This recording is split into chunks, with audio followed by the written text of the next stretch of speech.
Imagine a source of income that never ends. Imagine a funding source whose principal not only continues to grow, but uses its earned interest to empower rural churches all over Colorado and Utah. Well, that's exactly what the Go Rural Investment Fund was created to do. Each year, the fund's principal grows, while earned interest is used to provide ministry grants to rural churches in our ministry network. Here's how it works. The fund's principal is invested in bonds to help churches and Christian ministries build, expand, remodel, or refinance facilities all over the nation. Bonds are nothing more than a registered security in which an existing ministry, using their assets as collateral, borrow money at an agreed rate of interest.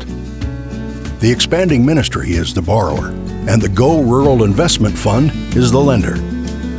To make sure the Go Rural Investment Fund continues to grow, the earned interest is divided into two parts. 15% of the annual earned interest is reinvested right back into the fund, so its principal continues to grow. 85% of the annual earned interest is awarded as ministry grants to empower our network's rural churches. The process starts after a ministry has been approved to offer bonds regulated by the Security Exchange Commission, as well as other state regulations that may apply. A third-party fiduciary serves as the trustee and paying agent, who is responsible for managing the funds and administering the agreements between the borrower and lender. Licensed security brokers then advertise the opportunity and provide an investment prospectus based on the borrower's financial status and state regulations.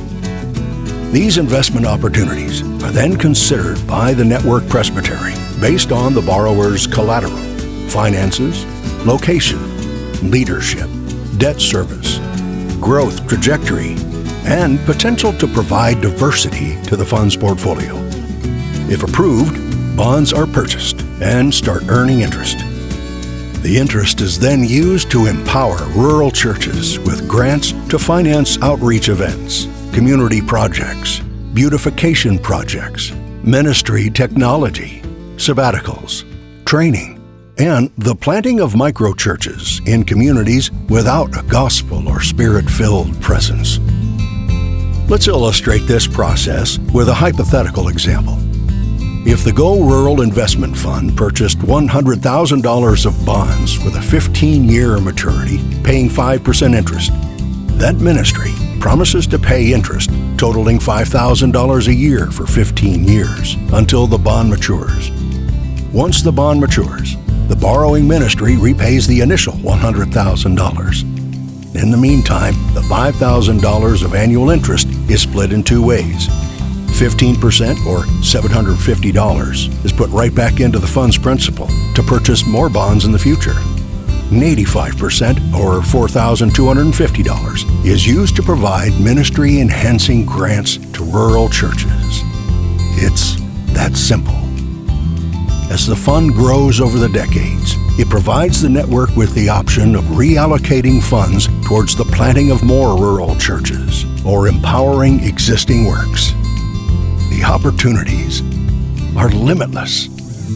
The Go Rural Investment Fund is administered by the Rocky Mountain Ministry Network's Presbytery and directed by written and approved guidelines. If you have any additional questions, please email the Fund Steering Committee at gorural@rmdc.org.